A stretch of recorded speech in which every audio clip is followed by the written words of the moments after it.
Tiada hentinya rasa syukur kuucapkan di lisan maupun dalam hatiku, karena Bang Farid masih hidup dan benar-benar sudah meminta maaf pada ibu. Walau hidup di jeruji besi, namun Bang Farid sudah berubah menjadi lebih baik. Seperti biasa, pagi ini kami berangkat bekerja. Namun tumben sekali, pagi-pagi John datang menjemputku terlebih dahulu. Seperti keluarga sendiri, John terlihat sangat akrab sekali dengan keluargaku. "Bu, John pamit," ucap John pada ibu dan Bi Ina. John pun melajukan motornya dengan sangat pelan, hingga aku bisa menikmati perjalanan di atas motor. Sampai di tempat kerja, biasanya Pak Bram sudah menyambut kami. Ternyata Pak Bram keluar negeri untuk mengurus sesuatu. Sekitar pukul 4 sore, aku tak menyangka akan kedatangan seseorang yang sangat spesial ke toko. Senyuman itu membuat jantungku berdegup kencang. "Dokter," sapa aku gugup. "Boleh aku menjemputmu, Riana?" ucap Dr. Lutfi. Aku hanya mengangguk malu-malu. Aku malu untuk menjawab secara langsung jika aku setuju. Aku pamit pada John duluan, pulang, dan masuk ke dalam mobil Dr. Lutfi. "Riana, apa aku bisa meminta waktumu sebentar? Bagaimana kalau kita duduk di taman?" ucap Dr. Lutfi izin, sembari menyetir dengan pandangannya, tetap fokus ke depan. "Boleh," ucapku ringan begitu saja. Akhirnya, mobil pun terparkir di taman. Kami pun duduk berjarak 1 meter di atas tanah yang ditumbuhi oleh rerumputan hijau. Dr. Lutfi duduk memeluk kedua lututnya dan perlahan mengambil nafas. "Maaf Riana, jika pertanyaanku sangat pribadi dan sensitif. Aku hanya ingin memastikan saja," ucap Dr. Lutfi menjeda ucapannya. Sementara aku masih menyimak kelanjutan pertanyaan yang akan dilontarkan oleh Dr. Lutfi. "Riana, apakah kamu sudah dilamar oleh Bagas?" tanya Dr. Lutfi serius. "Apa? Lamar?" tanyaku bingung dan menggelengkan kepala. "Apa kamu punya hubungan spesial dengannya?" tanya Dr. Lutfi ingin tahu. Sejenak aku terdiam dan mencoba menjawab dengan sejujur-jujurnya. "Dokter, Riana dan Bagas hanya teman biasa dan tak lebih. Lagi pula Bagas sudah punya tambatan hati yang harus ia jaga," tegasku. Dr. Lutfi tersenyum mendengar penjelasanku. "Riana, apakah kamu tidak peka dengan Bagas? Kamu tahu Riana, Bagas mencintaimu dalam diamnya," ucap Dr. Lutfi serius. "Apa? Bagaimana dokter bisa tahu?" ucapku terkejut. "Karena Bagas sendirilah yang bilang padaku Riana," ucap Dr. Lutfi. Aku sungguh sangat terkejut. Selama ini Bagas menyimpan perasaannya padaku. Bagas pria yang sangat baik, namun entah mengapa aku sangat sedih jika ia mencintaiku. Karena aku tak mempunyai perasaan yang spesial terhadapnya. Aku bahkan saat ini merasakan yang Bagas rasakan. Jatuh cinta, namun tak terbalaskan, sangat menyakitkan. Kembali lagi, cinta itu tak bisa dipaksakan. "Kenapa wajahmu menjadi sedih, Riana?" Bagas sebenarnya malu untuk mengungkapkan isi hatinya padamu, karena Bagas baru pertama kalinya merasakan jatuh cinta, dan rasa itu hanya jatuh padamu, jelas Dr. Lutfi. "Apakah maksud Dr. Lutfi datang menjemputku hanya untuk menyampaikan isi hati Bagas?" "Jujur, Riana, sedih dok ketika mengetahui Bagas mempunyai perasaan pada Diana. Bagas pria yang sangat baik. Wanita manapun akan jatuh cinta dengan akhlaknya. ditambah lagi dengan ketampanannya. Namun Riana tak mempunyai perasaan apapun terhadapnya. Ucapku jujur. Apa? Dr. Lutfi terkejut. Iya dok, itu benar adanya. Selama ini Bagas selalu membantu keluarga Riana, yang walaupun Bagas tak mengharap imbalan apapun, semua yang dilakukan dengan tulus dan ikhlas, dan Riana menjadi berhutang budi padanya. Riana sedih dok, ketika tahu tentang perasaan Bagas. Ucapku terisak. Entah kenapa, setiap bertemu dengan Dr. Lutfi, aku tak bisa menyembunyikan kesedihanku. Dan aku selalu menangis di depannya. Aku terasa nyaman untuk meluapkan perasaanku. Dr. Lutfi masih terdiam. Dan lagi sebuah sapu tangan diberikan untuk mengusap air mataku. Kamu benar, Yana. Bagas adalah sosok pria yang berakhlak baik. Kepribadiannya memang patut untuk dicontoh. Aku sudah lama mengenal Bagas, dan sampai detik ini, Bagas masih tetap istiqomah dalam kebaikannya. Ucap Dr. Lutfi memuji kebaikan Bagas. Aku semakin merasa sedih dan bersalah jika suatu hari nanti Bagas akan mengatakan perasaannya padaku, dan jawabanku malah akan mengecewakannya. Riana, mungkin kamu bisa memilih pasanganmu yang menurutmu baik, namun kamu tak bisa memilih kepada siapa kamu akan jatuh cinta. Karena aku juga pernah merasakan hal yang sama sepertimu, ucap Dr. Lutfi. Aku kembali terngiang dengan ucapan Pak Bram kala itu, bahwa kita tak bisa memilih dengan siapa kita akan jatuh cinta. Aku menjadi semakin bersadar dan bersyukur bahwa selama ini aku telah dikelilingi oleh orang-orang yang sangat baik. Ujian yang menghantamku bertubi-tubi tak sebanding dengan nikmat yang Allah berikan padaku. Tadinya aku berharap Dr. Lutfi akan mengatakan sesuatu, hal yang spesial tentang perasaannya. Namun pertemuan ini menjadi banyak hikmah dan pelajaran bagiku untukku lebih bersyukur. Aku sungguh dilema. Setiap sujud di sepertiga malam, wajah Dr. Lutfi yang selalu hadir kulihat di depan mataku. Apakah itu hanya halusinasiku saja? Ataukah sebagai pertanda? Tadi malam, saat aku tertidur, aku bermimpi tentang Dr. Lutfi membawaku ke suatu tempat. Dan pada saat ini, mimpiku sepertinya menjadi kenyataan bahwa Dr. Lutfi benar-benar mengajakku ke taman. Untukmu, ucap Dr. Lutfi memberiku sebuah coklat. Coklat baik untuk kesehatan dan meningkatkan mood seseorang. Selain enak, juga bagus untuk menghilangkan kegelisahan. Apa kamu suka coklat? Tanya Dr. Lutfi. Sangat, ucapku kembali tersenyum. Aku tak sadar kami saling beradu pandang sepersekian detik, dan dengan cepat kami sama-sama menundukkan kepala. Ada apa dengan kedebaran jantungku? Semakin lama rasanya semakin kuat, berdegup kencang. Saat membuka coklat tersebut, aku memberikan pada Dr. Lutfi coklat itu sepotong. Tanpa menolak, Dr. Lutfi langsung memakan coklat pemberian dariku. Saking kami menikmati coklat tersebut, tak sadar coklat kami makan sampai menempel gigi. Dan saat itu kami tersenyum, kami terlihat sangat lucu. Maaf Riana, untuk saat ini biarkan aku tertawa, ucap Dr. Lutfi cekikian. Aku pun ikut tertawa lepas melihat keadaan gigi kami yang seperti nenek ompong. Terima kasih Riana atas waktunya, ucap Dr. Lutfi ketika mengantarku ke rumah.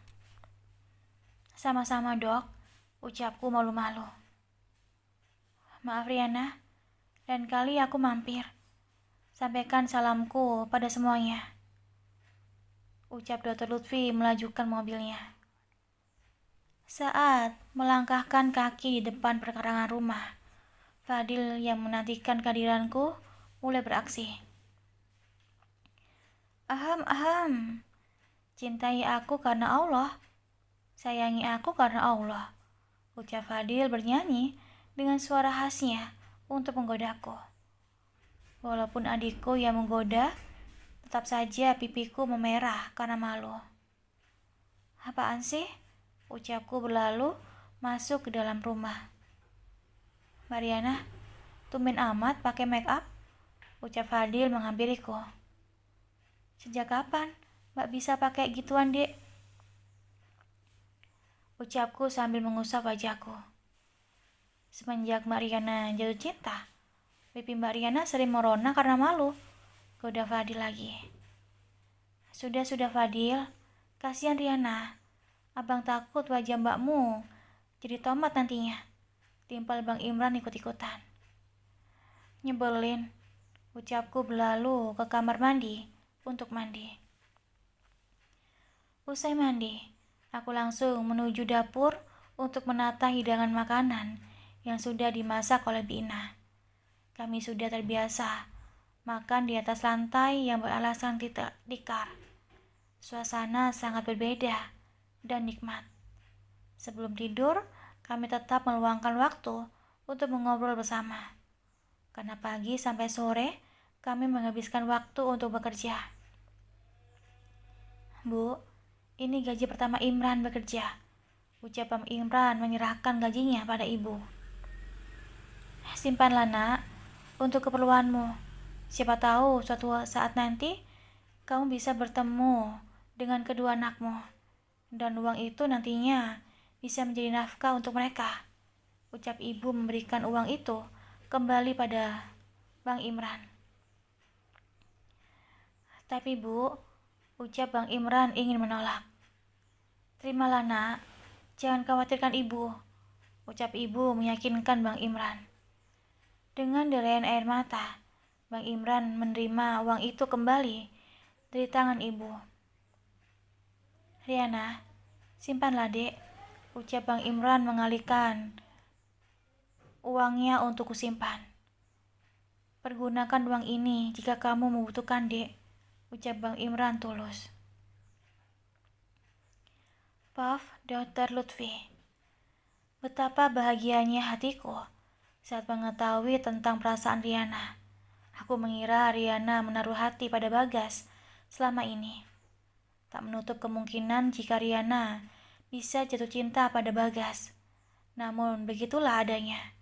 Kita tak pernah tahu di mana rasa cinta itu akan berlabuh. Lutfi, wajah kamu sore ini sumringah sekali, nak. Apakah kamu sudah bisa memutuskan untuk menikah? Pertanyaan Umi kembali membuat hatiku terasa galau. Aku sebenarnya telah dijodohkan dengan wanita dari lingkup keluargaku sendiri.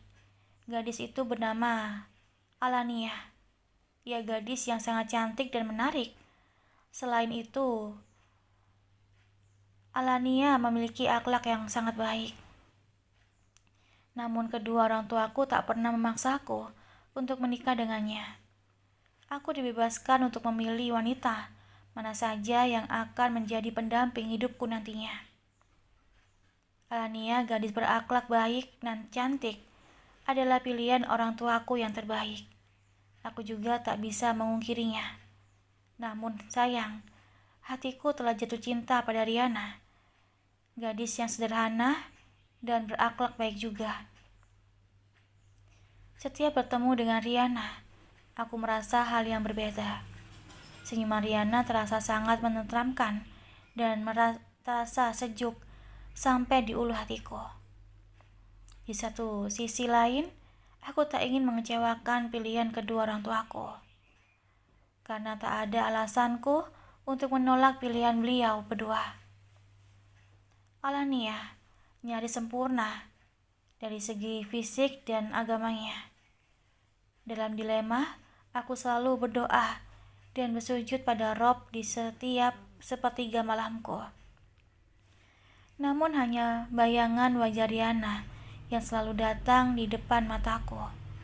Aku tak tahu apakah aku hanya berhalusinasi ataukah itu sebuah pertanda dari Tuhan. Aku masih belum berani untuk mengungkapkan isi hatiku pada Riana, karena aku masih belum yakin dengan pilihanku sendiri. Meski ku tahu cintaku hanya terpaut padanya. Masih ku ingat kala itu, ia datang membawa ibunya ke rumah sakit. Dan pada saat itu pula, aku kebetulan menangani beliau. Sebenarnya dari awal pertemuan aku, sudah langsung jatuh cinta pada Riana, pada pandangan pertama. Cara Riana memperlakukan ibunya, dan sikap pantang menyerahnya menghadapi semua masalah membuatku semakin kagum dibuat olehnya. Aku yakin semua lelaki yang pernah dekat dengan Riana pasti akan jatuh cinta padanya, termasuk juga dengan Pak Bram. Saat acara resepsi pernikahan adikku Sylvia, aku sengaja memanggil Riana untuk bernyanyi di atas panggung. Sebenarnya aku tak menyangka jika Riana mempunyai suara yang begitu merdu. Jujur, aku semakin tersekimah dengan Riana.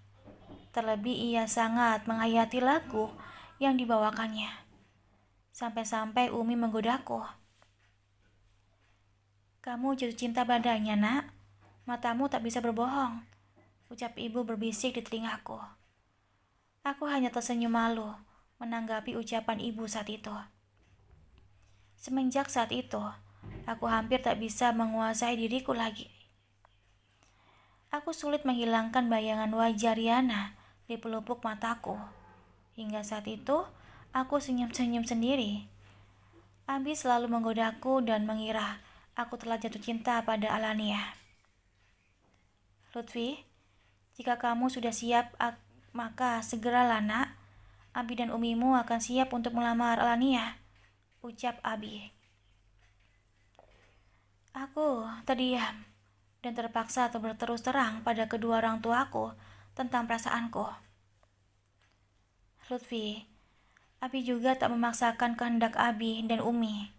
Jika gadis itu pilihan yang terbaik untukmu, maka Umi dan Abi bisa apa selain memberikan ridho dan dukungan kami," ucap Abi bisa bijaksana. Dapat kulihat dari kedua netra abiku merasa kecewa. "Bi, Umi, jika Abi tak setuju dan tak ridho, maka Lutfi akan menikah dengan pilihan Umi dan Abi," ucapku pasrah. "Tidak begitu, nak. Kamu punya wewenang untuk menentukan pilihanmu sendiri dan mana yang terbaik untukmu. Umi dan Abi, tak ada paksaan apapun.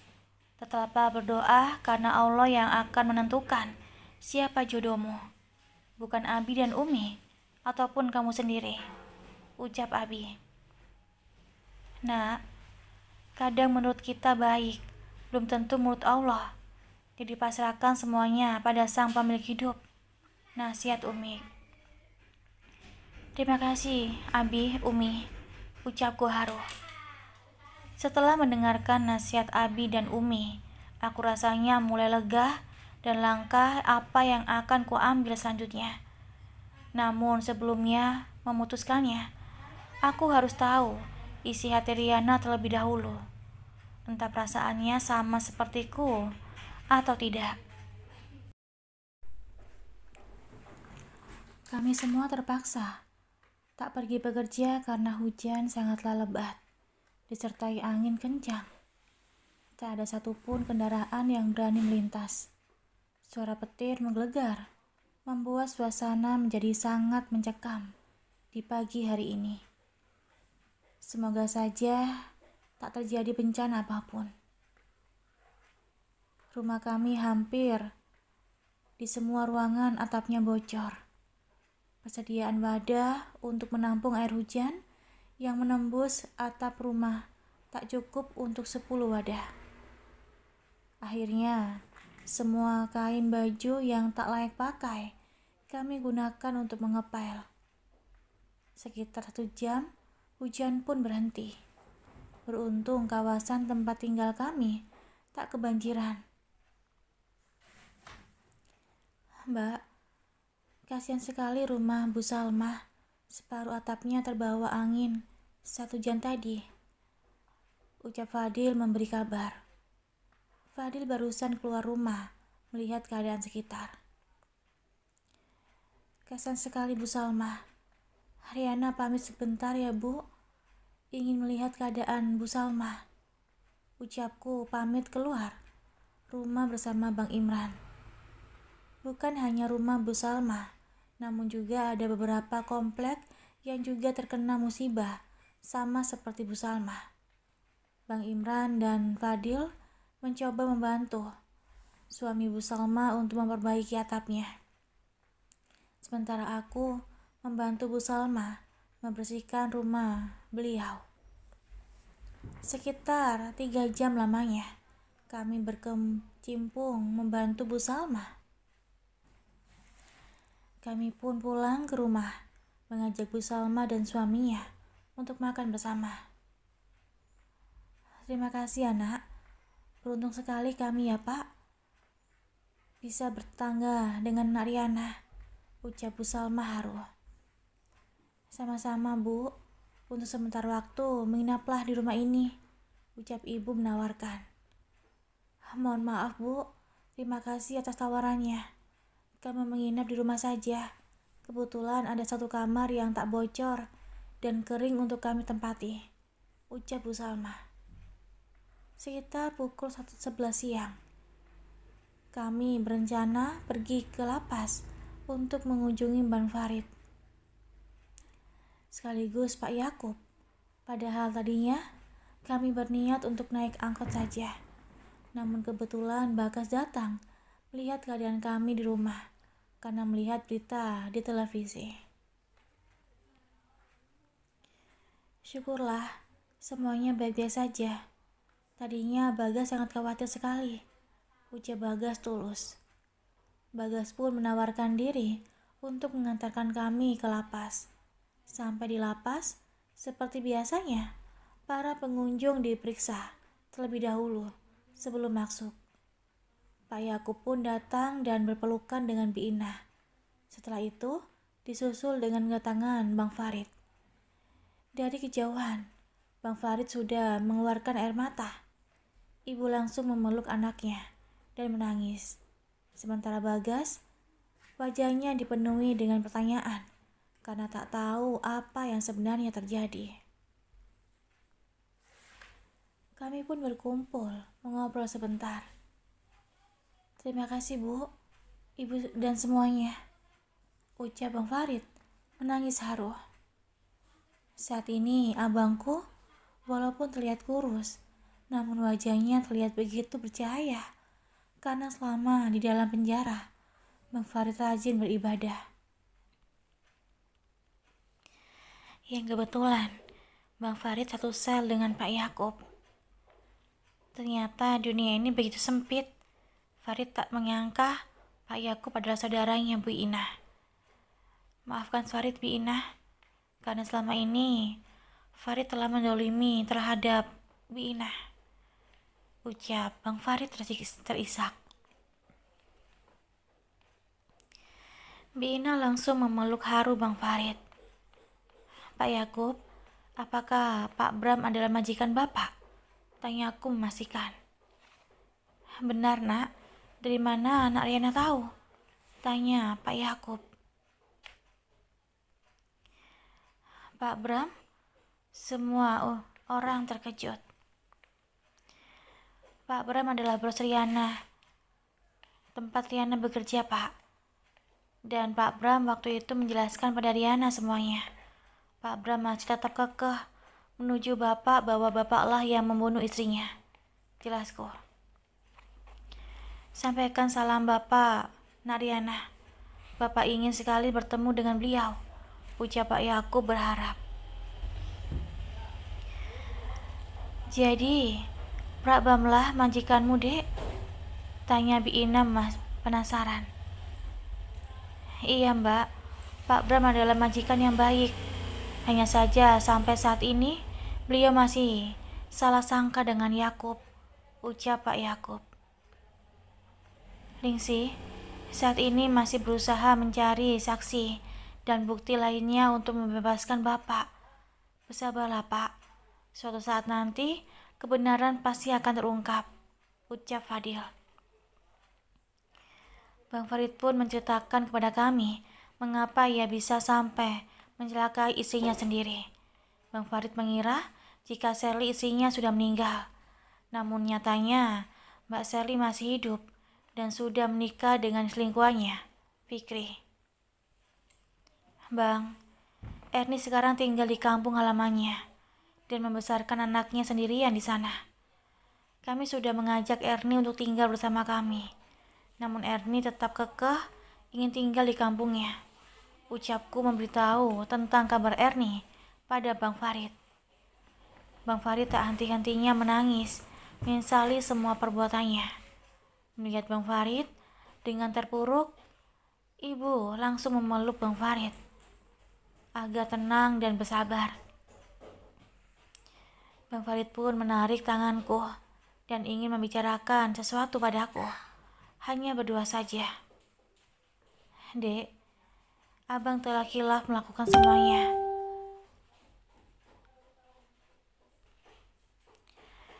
Abang sebenarnya masih ragu dengan semua anak-anak Abang. Soalnya, yang memicu Abang naik pitam adalah Sherly memberikan bukti kemandulan Abang. Yang artinya Reza dan Fiona bukan anak Abang. Dan Abang juga ragu dengan bayi yang dikandung oleh Erni. Apakah bayi yang ada di kandungan Erni benar anaknya Abang? Jelas Bang Farid terisak. Mendengar penjelasan Bang Farid, aku sangat terkejut. Pasti ada sesuatu yang Mbak Sherly rahasiakan. Aku sudah berjanji pada Bang Farid akan mencari tahu yang sebenarnya. Tak terasa, waktu kami hampir habis untuk berkunjung. Sebelum pulang, kami memeluk Bang Farid dan pamit. Sampai di dalam mobil, wajah Bagas begitu tegang dan serius. Entah apa yang dirasakannya saat ini. Bahkan sambil menyetir pun, Bagas tak mengeluarkan suaranya. Tiba di rumah, Bagas ingin meminta izin untuk mengobrol berdua denganku. Riana, apakah aku boleh meminta waktumu sebentar saja? Ucap Bagas. Aku mulai tegang. Aku takut jika Bagas saat ini juga akan menyatakan perasaannya padaku. Mataku mulai berembun dan mempersiapkan jawabanku yang paling halus untuk menolaknya. Kami duduk di depan rumah di bawah pohon mangga yang sangat rindang. Kebetulan Bang Imran waktu itu membuat tempat duduk dari sisa kayu yang tak terpakai sebagai bangku. Riana, jujur, dari pertama kali aku melihat, ucapan Bagas terpotong dan menunduk. Matanya berembun dan Bagas mencoba tak menampakkan kesedihannya padaku. Aku pun demikian. Hatiku sangat sedih melihat keadaan Bagas saat ini ingin mengutarakan isi hatinya padaku. Katakanlah Bagas, aku siap mendengarkannya, ucapku. Jujur Yana, pertama kali aku melihat wajah Pak Yakub, aku seolah melihat wajah ayah kandungku. Ucapku Bagas di luar dugaanku, dan pengakuan Bagas lebih membuatku sangat terkejut. Gas, maksud kamu? Kamu adalah anak angkat Pak Kasmir? Tanya aku ingin tahu. Iya Riana, Pak Kasmir adalah ayah angkatku. Beliau mengambil aku dari panti asuhan. Ucap Bagas terisak. Nyeri rasa hatiku mendengar cerita Bagas. Aku pun ikut tenggelam di dalam kesedihan yang Bagas rasakan. Sebenarnya, aku dulunya tinggal di bawah kolong jembatan, Riana. Saat itu, kota tempat tinggal kami kebanjiran. Aku hanyut terbawa oleh air sungai dan beberapa orang lainnya. Aku terselamatkan, namun aku tak tahu dengan ibu dan ayahku sampai saat ini. Apakah beliau masih hidup ataukah sudah tiada? Ucap Bagas kembali menangis. Bahkan, sampai saat ini, aku berusaha untuk mencari keberadaan beliau berdua. Ucap Bagas. Nasib kita hampir sama, Gas. Aku pun sebenarnya adalah anak angkat ibuku. Ucapku terisak. Apa? Bagas lebih terkejut lagi. Kata ibu kandungku telah meninggal saat aku lahir ke dunia ini. Dan sampai saat ini, aku tak tahu, Gas. Apakah bapakku masih hidup ataukah sudah tiada? Ucapku kembali terisak. Kami sama-sama menangis dan bersedih dengan nasib kita bersama. Entah mengapa aku begitu mengalir saja mencetakkan rahasia hidupku pada Bagas. Mungkin karena nasib kita sama. Bi Ina yang memperhatikan kami bersedih. Beliau pun menghampiri kami. Maaf Nak Riana, Nak Bagas. Bukannya maksud Bibi untuk mengganggu obrolan kalian. Bibi melihat kalian menangis. Bibi jadi sedih. Ucap Bi Ina terisak. Bi, kami tidak apa-apa. Ucap Bagas menghapus air mata Bi Ina. Perlakuan Bagas begitu tulus dan baik. Pantas saja, Dr. Lutfi selalu memujinya. Kami pun masuk ke dalam untuk makan bersama. Rupanya tadi Bi Ina niatnya mau memanggil kami untuk makan. Namun Bi Ina mendapati kami sedang menangis. Perlakuan Bi Ina sangat spesial kepada Bagas. Begitu juga dengan sebaliknya, Bagas kepada Bi Ina. Jika orang lain yang melihat keakraban mereka berdua, pasti mereka mengira bahwa Bi Ina dan Bagas adalah ibu dan anak. Bagas pun pamit. Bi Ina memeluk Bagas seolah tak ingin melepaskan kepergiannya. Ikatan mereka berdua terlihat begitu kuat. Terima kasih udah dengerin audio di Eva Family. Jangan lupa like, komen, share, dan juga subscribe ya. Aku tunggu. Terima kasih.